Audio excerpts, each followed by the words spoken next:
Amen.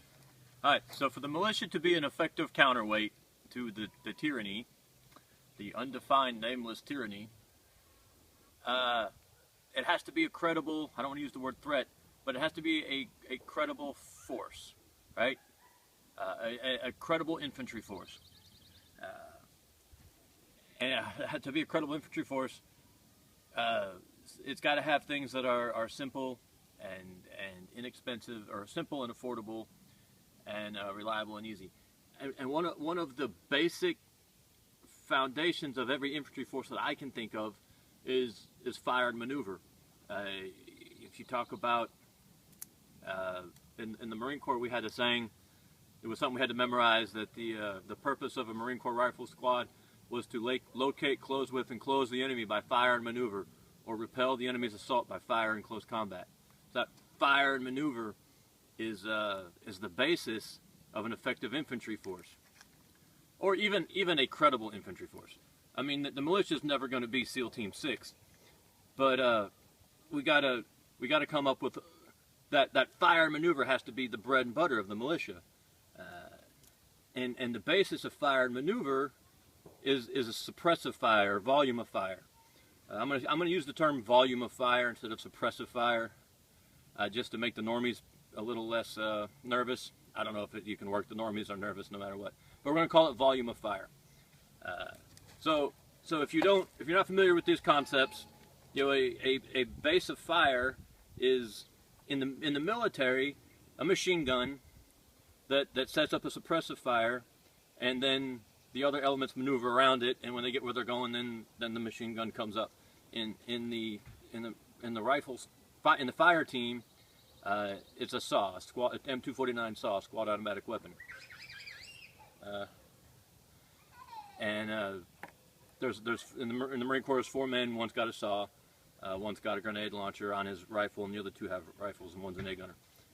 And that SAW is sort of the basis of the fire team. Well, us in the militia here, because of unjust statutes and unconstitutional, I won't call them laws, but unconstitutional things that came from the legislature, we're not allowed to have machine guns, even though all of our founding fathers expected us to have access to infantry style weapons, so we could be competitive with the infantry force. All of them thought that. Because of the unjust statutes, we don't, so we have to come up with an alternative to that for our volume of fire, for our fire base of fire. I don't remember all these terms, and I've been thinking about it a lot, and I've come up with an idea. Now, the first thing this thing has to do is it has to not run afoul of the statutes. Unfortunately, if someone did run afoul of the statutes, it wouldn't, I wouldn't consider them a bad man, but frankly, running afoul of the statutes right now is it's too expensive, it's too costly, it's too much risk involved. So we've got to have something that doesn't run afoul of the statutes, that can lay down a high volume of fire that is affordable and reliable.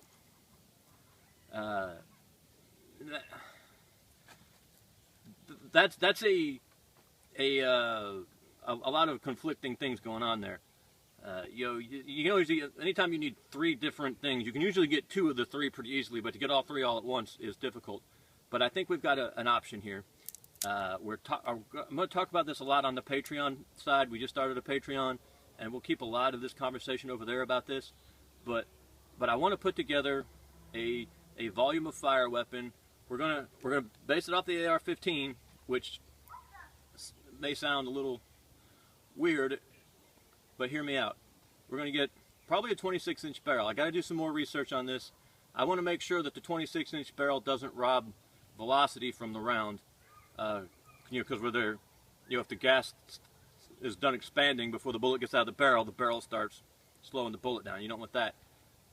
But I want a big, heavy, long barrel to absorb heat, because the problem with volume of fire, or really fast rate of fire, is it produces a lot of heat. The barrel starts getting too hot, and I think it can even bend and warp, and then you can have rounds cooking off, and weird stuff starts happening. Hand guards catch on fire, and the AR-15 platform is susceptible to heat, because the gas you know, the gas comes back down the gas tube and hits the bolt, comes back down into the bolt carrier, and so you're kind of dumping heat back into the bolt carrier even more than just from the combustion of the round. So heat's a big deal here. So we want a big, heavy barrel. I'm going to look for the biggest barrel I can find, a big bull barrel. I might see about fluted, if fluted dissipates heat better. We're going to pay attention to the bolt, see if we can get a bolt material that you know, handles heat a little bit better. We're going to try to get a big, you know, kind of an oversized lead on this thing, which might be a little difficult to do. The lead is the inside the chamber, the distance between the bullet and the inside of the chamber, basically. And a bigger lead reduces accuracy, but it increases reliability. And in this instance, you want to give up accuracy for reliability. It might be hard to get that barrel we're talking about with a bigger lead. We're going to try to get maybe a bolt that's a little loose, fitting in the chamber. Again, just to make it a little bit more reliable. But the piece de resistance to this thing is we're going to experiment with two different things. And one I think is just a gimmick. We're going to get a binary trigger in this thing, so that, you know, the binary trigger fires twice with each trigger pull, once when you pull and once when you let off. And that should let us get a real high rate of fire out of this thing, and it can deal with the heat. We're going to put a bipod on it. We're going to set this thing up for just maximum heat dissipation. We'll use some 60-round mags in it, and then we're going to do some experiments, see if we can get, you know, some effective, well-aimed, high rates of fire out of this thing. Is it ever going to compete with a saw? Probably not. But is it going to give a private militia unit a base of fire to maneuver around? Yes, and I think it would be better than some of the other options out there. You know, just a regular AR-15 is probably not going to be able to put down the volume of accurate fire that I think this would. I think we can do this pretty cheap. You know, the barrel, I think the barrel is going to be at a maximum $500. I think we could probably find one cheaper than that. And then we're just going to get, you know, a stripped lower and drop a binary trigger in. You know, we're going to do this thing affordable. We want to get it in. I haven't started doing the math yet. Like I said, a lot of this will be done over on the Patreon. But my goal would be able to try to get this thing below $1,000 without an optic, because we'll put some kind of optic on it. And then we're going to start experimenting. I'm excited about this project, man. I don't have the funds to do it. We're going to have to count on the Patreon to sort of support this project, but I think it's a worthwhile project. And we're going to put this out there for other people to sort of see, and see if they want to try to improve on it or replicate it themselves. But for a small unit infantry force to be, I shouldn't say to be effective, but it makes them more effective if they have that base of fire, a high volume of accurate, well-aimed fire. Let's say well-aimed, not accurate, but a high volume of well-aimed fire that they can maneuver around. You know, that's not going to run afoul of our statutes, that's reliable, that's affordable. I think this is a good idea. I'm interested in your guys' response to this. Leave me some comments, and thank you, man. We appreciate you.